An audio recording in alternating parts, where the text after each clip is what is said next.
All right. Hello, I'm Jill Lewis, and this is the beginning of the 5-part series, Insider Secrets of Interior Design. So welcome to something really fun, something you're going to love to learn about, and something that affects your life every single day. This course is for you. If you've been interested in design for a long time, but you've never had the opportunity to study it, or you just don't want to go to school for 4 years. I can't blame you. Well, now you can learn the secrets in a fun and fast way, and you can design your own home of your dreams, and you can save yourself a ton of money and not make a lot of costly mistakes. So did you know that your external environment affects your internal environment, both consciously and subconsciously?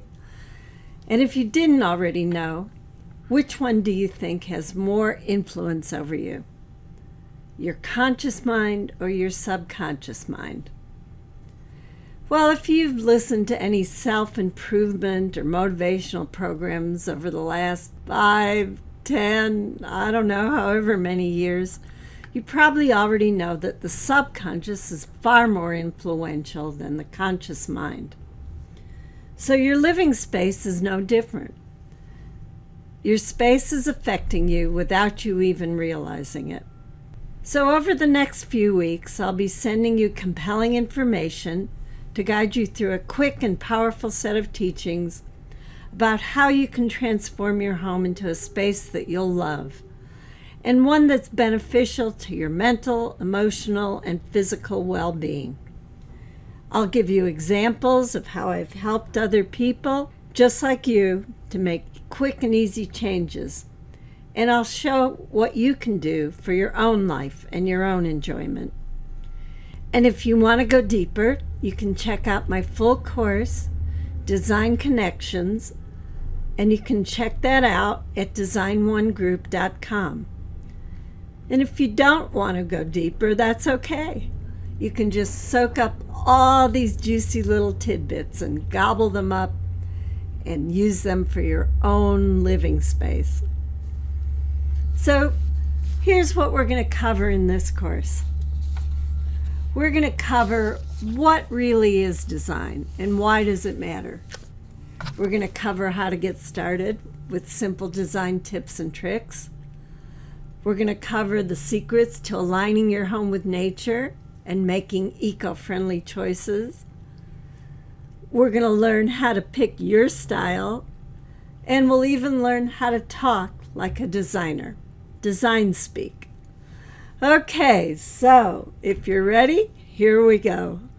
What is design? What is it really, and why does it matter? Design, like most other things in life, is all about the choices that we make. Design patterns are found in nature, and we can imitate those patterns for beneficial results. Good design can improve your mental outlook, reduce stress, and improve the physical aspects of your well-being.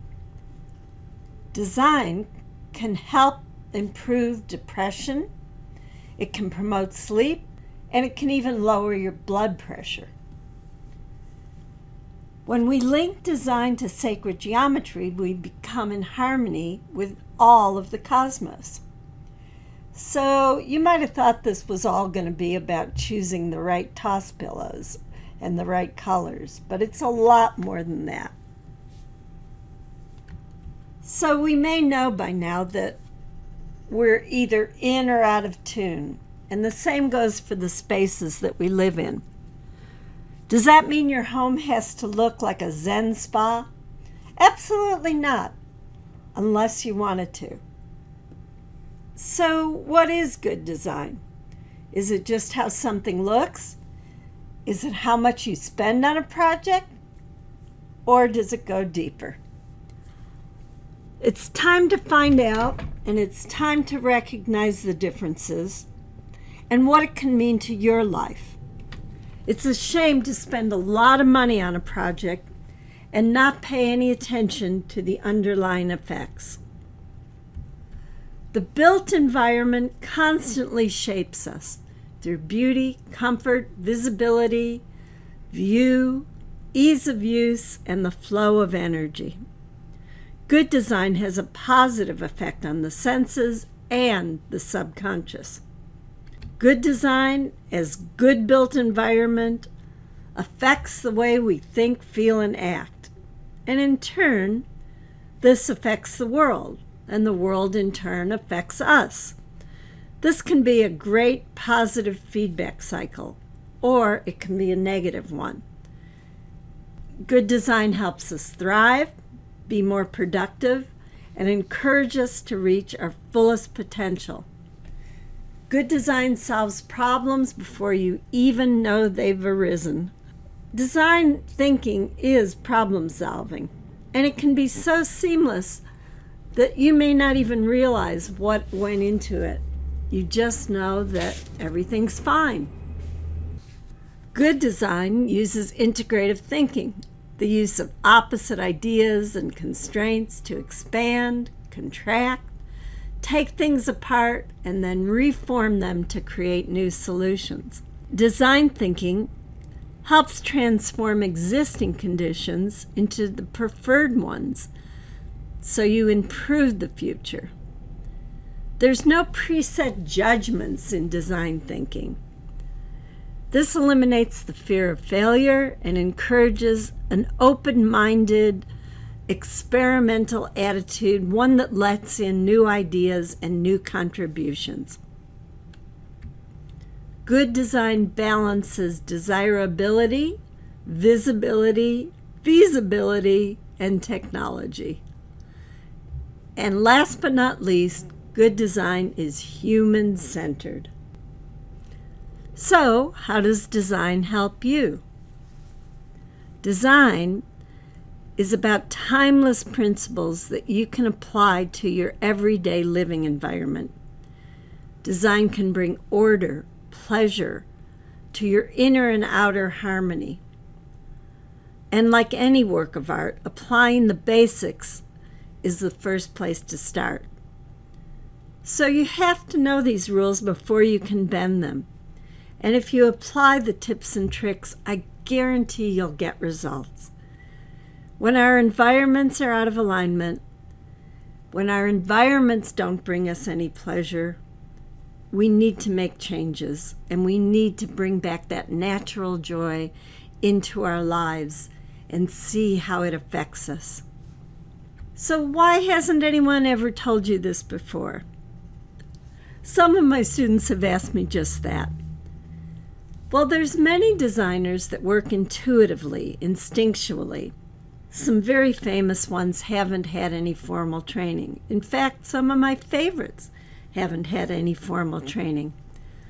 And we've all heard that Mozart composed when he was very, very young. So some people just have a flair. And maybe they already know subconsciously some of the artistic principles. And that's fine, but how can they transfer their gifts to you so that you can do it? They may not know how to teach you. And in contrast, there's a lot of educators that are more involved, and they have to be more involved with academia and school policies and politics. They're confined by administration, and they shy away from anything that hasn't been formally sanctioned. So there's no new ways of thinking in that. And there's nothing wrong with that, but this is a new age we're living in. So who do you want to learn from?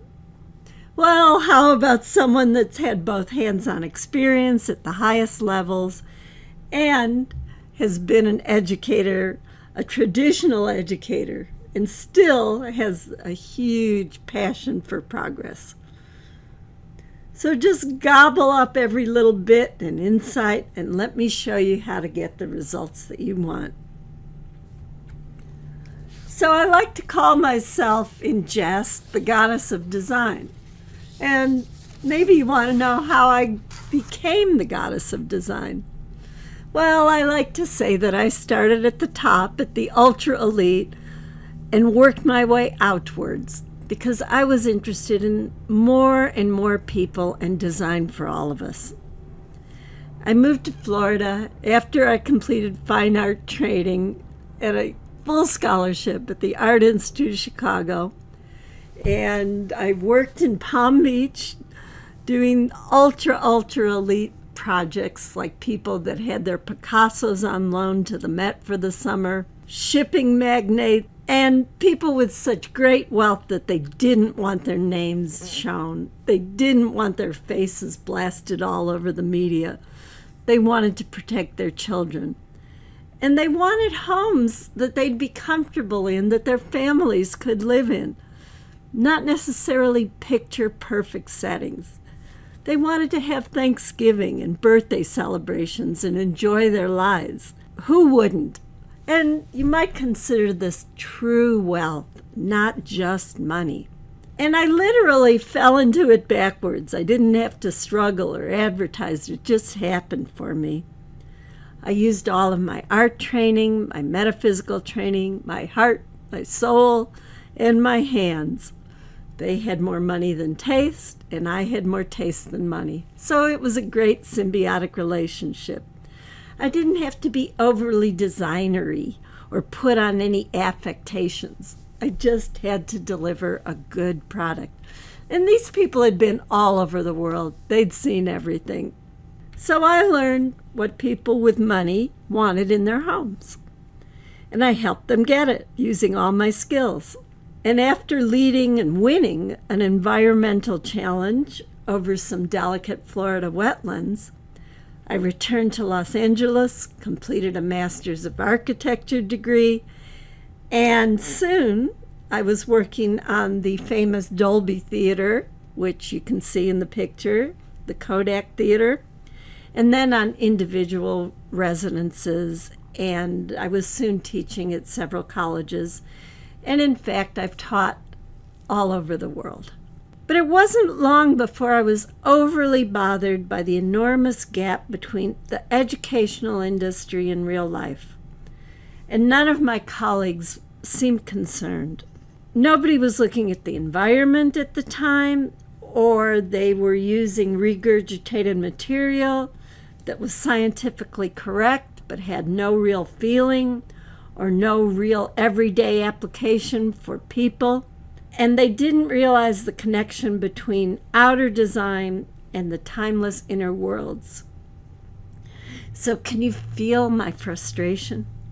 And with this changing paradigm, I found my students understood instinctively what I was aiming at, and they were hungry for the teachings that my peers ignored. What our hearts and souls crave, and sometimes we don't even know that we're craving it. These connections to nature, these connections to beauty, and these connections to oneness that is behind it all. And I wanted to help them in any way I could.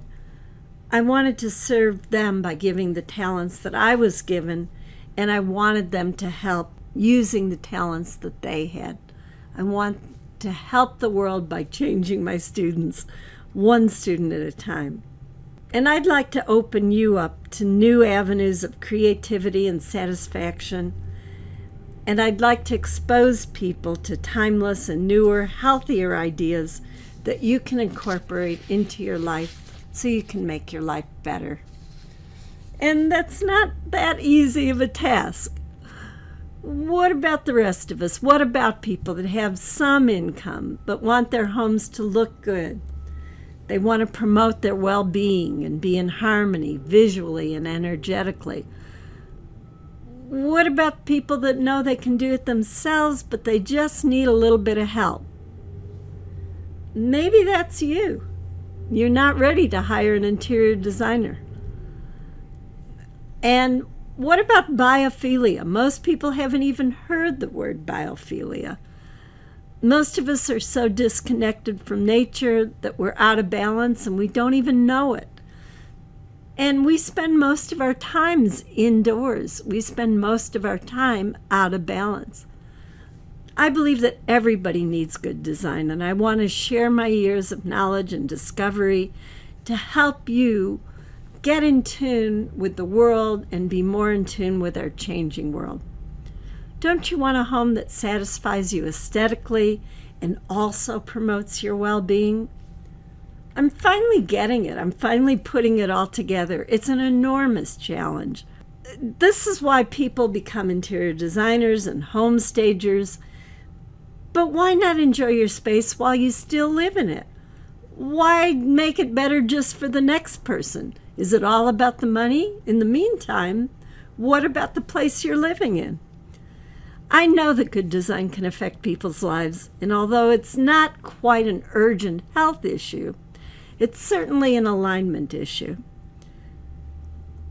Although I can't walk into a room and wave a magic wand and transform it, I can see it transformed when I walk in.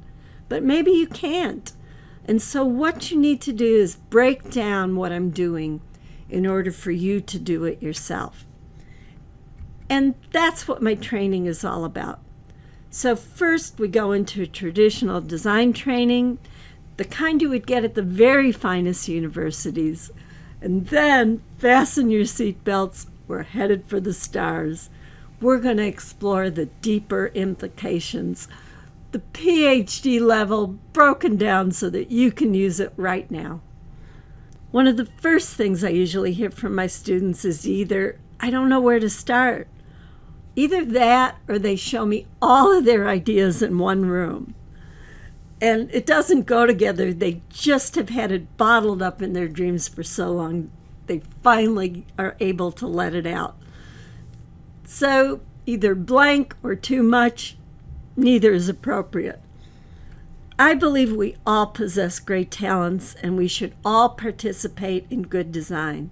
I believe it's a human birthright, and you should have the freedom to choose and the ability to shape the environment you live in. And it doesn't have to be done by some great designer. That great designer is you. So let me help you find out where to start, how to make it all come together, and give you the insider secrets of interior design. And in our next session, I'm going to tell you how to get started with simple design tips and tricks. So thank you very much. That's it for today, and I'll see you next time.